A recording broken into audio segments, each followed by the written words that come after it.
बंगाल में बीजेपी को 2/3 बहुमत मिलता हुआ दिख रहा है रुझानों में।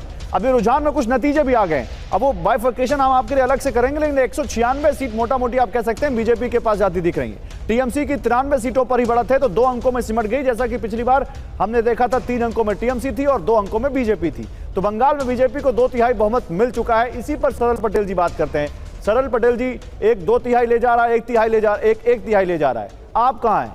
न 3 में न 13 में, पश्चिम बंगाल में। हम पश्चिम बंगाल में नहीं, हम केरल में है और हम असम में भी है। हम पश्चिम बंगाल में भी इस तरह से है कि लास्ट टाइम जिस तरह से इस बार ममता बनर्जी जी ने हमारे साथ वो नेशनल अलायंस में होते हुए भी हमें डिसमिसिव कर दिया था अलायंस से, तो ये उनके लिए भी एक सीख है कि अगर कांग्रेस पार्टी के साथ मिलकर ये चुनाव लड़ते तो शायद ये नतीजे इतने बुरे नहीं होते। तो ये जो एरोगेंस आई थिंक कहीं ना कहीं टीएमसी में भी था। तो सारी सीटों पर अलग से चुनाव लड़कर उसी का बदला लिया क्या आपने? उनके वोट काटे?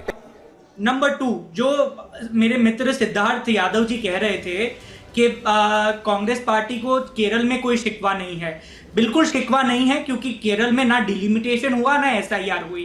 तो जिस तरह से असम की जनता ने देखा, हम सब ने देखा कि असम में किस तरह से मनमानी डिलिमिटेशन की गई और कॉन्स्टिट्यूएंसी को अपने मन मुटाव के हिसाब से काटा गया। बंगाल में एसआईआर की प्रक्रिया में क्या हुआ, कितने वोटर कटे, कितने लोग जेन्युइन वोटर्स वोट नहीं दे पाए, ये सारे आंकड़े देश के सामने हैं। तो ये सिलेक्टिवली कोर्ट नहीं होना चाहिए। हम एक प्रोसेस। तो फिर तमिलनाडु में क्या हो गया? तमिलनाडु में क्या हो गया? तमिलनाडु में फिर क्या हो गया? खड़े हैं। सॉरी, आप कुछ कह रहे थे। तो फिर तमिलनाडु में क्या हो गया?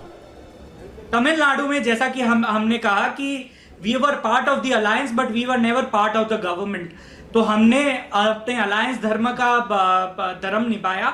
हम हमारे जो डीएम के हमारी एलआई थी उसके साथ खड़े रहे, और ये कहीं ना कहीं दिखाता है कि उनकी जो गवर्नेंस और पॉलिसीज थी उनको जनता ने नकारा है। एक एंटी इनकम्बेंसी थी उनके खिलाफ। और ये सरल जी, एक सवाल मेरा ये है कि क्या आपके लिए केरल के नतीजों को समझना सबसे सरल है और क्या वेस्ट बंगाल को समझना सबसे कठिन? बिल्कुल नहीं, वेस्ट बंगाल इतना ही हमने समझा है कि as far as we are concerned, we are currently leading on 5 seats.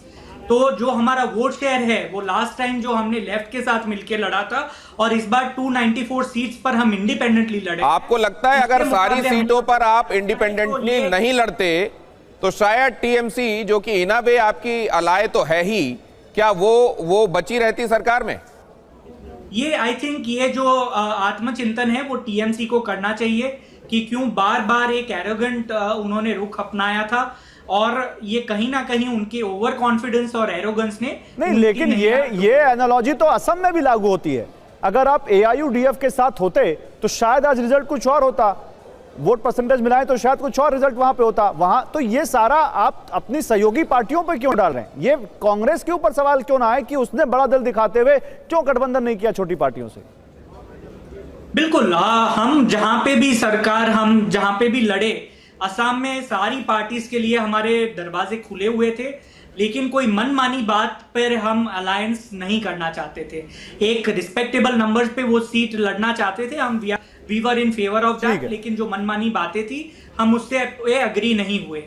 वहां जहां वेस्ट बंगाल में बात है, हमने हमारे सारे दरवाजे खुले रखे थे टीएमसी के लिए कि भारतीय जनता पार्टी को हराने के लिए एक नेशनल। लेकिन आपने एक बड़ी बात कह दी, दरवाजे खुले हैं केरल में ना एसआईआर ना डिलिमिटेशन। सिद्धार्थ जी से इसका जवाब जरूर लेंगे।